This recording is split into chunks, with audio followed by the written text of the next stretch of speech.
तो चलिए दोस्तों देखेंगे क्लास 10वीं सब्जेक्ट है गणित प्रश्नावली 3.2 का दूसरा सवाल दिया हुआ है।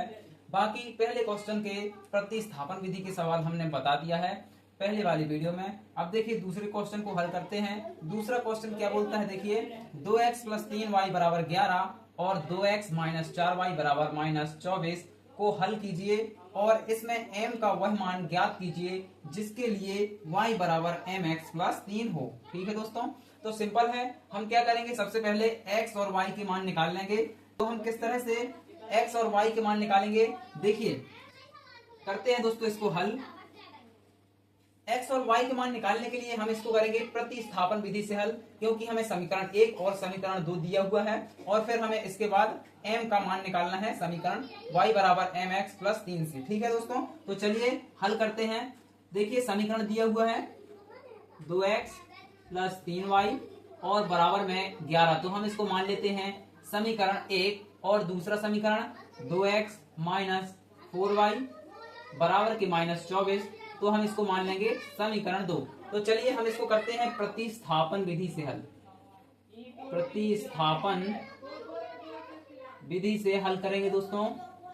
तो देखिए सबसे पहले हमने बताया था पहले वाली वीडियो में प्रतिस्थापन विधि कैसे हल करते हैं। प्रतिस्थापन विधि से समीकरणों को हम एक या दो में से किसी भी समीकरण को पहले यहाँ पर लेकर चलते हैं। तो देखिए हम किसी भी समीकरण को यहाँ से उठाते हैं। हमने एक समीकरण को पहले यहाँ पर ले लिया। देखिए समीकरण 1 से अब हम समीकरण 1 लेते हैं। देखिए 2x + 3y और बराबर में दिया है 11, समीकरण 1। तो दोस्तों यहाँ से हमें x या फिर y का एक मान निकालना रहता है, फिर हमको जो भी मान आता है तो समीकरण 2 में रखना होता है। तो देखिए हम यहाँ से x का मान निकाल लेते हैं या फिर y का निकाल लीजिए, किसी का भी यहाँ से मान निकाल लीजिए। तो हम इसको y का निकालना है हमको, तो x का 2x का इस साइड पक्षांतर करिए, तो 3y इसी साइड रहने दीजिए, 11 को लिखिए और 2x का प्लस वाला इस साइड आएगा तो -2x होगा, क्योंकि 2x का हमने पक्षांतर किया है।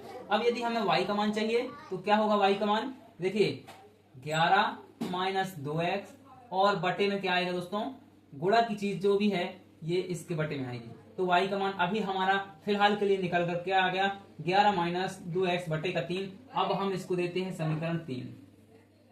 यहाँ तक कोई दिक्कत नहीं है। अब देखिए जो समीकरण 3 का मान आया है यानी कि y का, तो हम पहले वाले समीकरण में हमको पुट नहीं करना है, हमको दूसरा वाला समीकरण लेकर चलना है। यहाँ पर देखिए y है, y का मान यहाँ पर रखना है समीकरण 2 में। तो देखिए यहाँ पर हम लिखेंगे समीकरण 3 से y का मान समीकरण 2 में क्या करेंगे दोस्तों, रख देंगे। रखने पर तो चलिए समीकरण 3 से y का मान y की जगह पर रखिए समीकरण 2 में। तो देखिए समीकरण 2 2x - 4 y की जगह हमें ये सारा रखना है, तो यहां पर एक कोष्टक लगाइए, 11 - 2x और बटे का 3 और यहां से देखिए बराबर में क्या दिया है -24।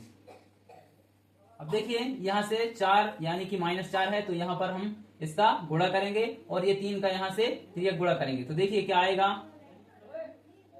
3 दूनी का 6 और x का x आ जाएगा। -4 का गुणा इसमें होगा, देखिए ये ऊपर की संख्या है तो -4 का गुणा 11 में होगा, तो पहले तो माइनस आएगा ही, और 4 11 के क्या होगा 44, और ये माइनस का गुणा माइनस में होगा तो प्लस आएगा, और 4 का गुणा 2 में होगा तो 4 दूनी के 8 और x है तो x बनाइए। अब सबके बटे में क्या आ जाएगा दोस्तों, सबके बटे में है 3 और बराबर में क्या होगा -24। अब देखिए क्या करेंगे, 6x और 8x प्लस 6x है प्लस 8x है, तो इसको हम जोड़ देंगे तो 14x आ जाएगा, और माइनस के हमारे यहाँ पर 44 होंगे और बटे में 3, तो बटे वाली चीज को हम इस साइड के गुणा में भेज देंगे तो -24 और इंटू में हमारा क्या आ जाएगा 3। अब देखिए x का मान अभी निकालना है हमको, यहाँ पर x दिख रहा है हमको और ये एक संख्या बस है, तो इसका माइनस का पक्षांतर कीजिए उस साइड। तो देखिए पहले हम इसका गुणा करते हैं, 4 किया 12, 2 हंसलाई 1 और 3 दूनी 6 और 1 7, यानी कि 24 दिया कि 72 और ये माइनस का चिन्ह। अब -44 का इसी स्टेज में हम पक्षांतर करेंगे तो इस साइड क्या आएगा +44। यहाँ तक देखिए दोस्तों आप सभी को समझ में आ गया। देखिए अब इतना आ गया 14x बराबर -72 प्लस 44 क्या होगा दोस्तों, ये होगा इसका घटाव। तो 72 में से 44 जाएंगे और बड़ी संख्या का चिन्ह भी आएगा, तो बड़ी संख्या का चिन्ह पहले लगाइए या माइनस, और यहाँ 72 से 44 घटाएंगे तो देखिए 2 से मान लीजिए कि 72 घटेगा, 72 से 44 घटेगा, यहां से हम लेंगे तो 8 और 2 28 बचेंगे। तो देखिए 28 आया। अब x का मान हमको चाहिए तो -28, और यहाँ गुणा की चीज हमें बटे में भेजनी है तो 14 आ जाएगा, और 14 से भाग देंगे 28 में, तो 14 एकम के 14 और 14 दूनी के 28। तो देखिए x का मान हमें क्या मिल गया यहाँ से -2। अब देखेंगे x का मान -2 आ गया।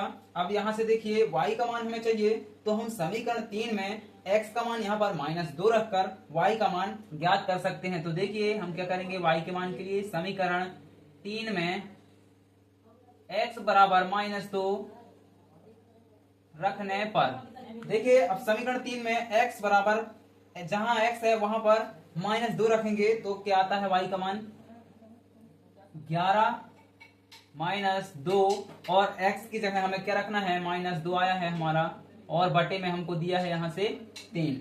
तो देखिए y का मान क्या आएगा, y बराबर 11 -2, और ये कोष्टक का मतलब होता है गुणा और -2, तो माइनस माइनस के गुणित में क्या होंगे प्लस, और 2 दूनी का होगा दोस्तों 4, और बटे का होगा 3। तो y का मान क्या आएगा, देखिए 11 + 4 कितने होंगे 15, और बटे में 3। 3 से भाग दीजिए 15 में, तो क्या होगा 3 एकम के 3 और 3 पांचे के 15। तो y का मान यहाँ से क्या आ गया 5।